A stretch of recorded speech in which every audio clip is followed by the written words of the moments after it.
కేసీఆర్ కేటీఆర్ పై కేసులు పెట్టడం తప్ప 20 నెలల్లో రేవంత్ చేసిందేమీ లేదని ఆరోపించారు మాజీ మంత్రి బీఆర్ఎస్ వర్కింగ్ ప్రెసిడెంట్ కేటీఆర్.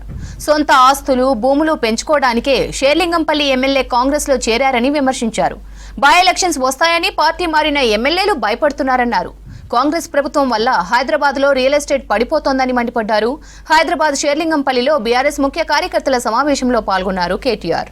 గెలిపించిన ఎమ్మెల్యే పార్టీని వదిలిపెట్టిపోయినా అన్నా మేమున్నాం, కేసీఆర్ నాయకత్వంతోనే మేముంటామని చెప్పి వచ్చిన మీ అందరికీ నా శిరస్సు వచ్చి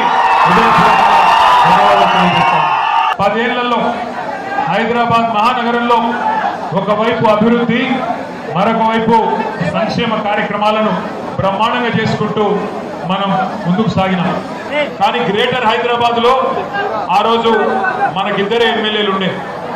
ఒకరు పద్మారావు గారు, మరొకరు మల్కాజ్గిరిలో కనకారెడ్డి గారు. పేదలని సంక్షేమం ద్వారా ఆదుకోవడం, నగరాన్ని అభివృద్ధి చేసి ఈ నగరం తెలంగాణకు గుండెకాయ లాంటి ఈ నగరం ఎంత ఎదిగితే తెలంగాణలోని పేదలకి అంత మేలు చేయవచ్చు అన్న ఆలోచనతో నగరాన్ని పట్టణ అభివృద్ధిలో అగ్రభాగాన్ని నిలబెట్టింది కేసీఆర్ గారి నాయకత్వం. ఇదంతా మీకు ఎందుకు చెప్తున్నా అంటే మీకు తెలియదని కాదు, తెలుసు కాబట్టే 2023లో కూడా హైదరాబాద్ లో ఒక్క సీటు కూడా కాంగ్రెస్ కి ఇవ్వకుండా మొత్తం గులాబీ జెండానే ఎగిరేసింది ఏ హైదరాబాద్ ప్రజలనే మాట కూడా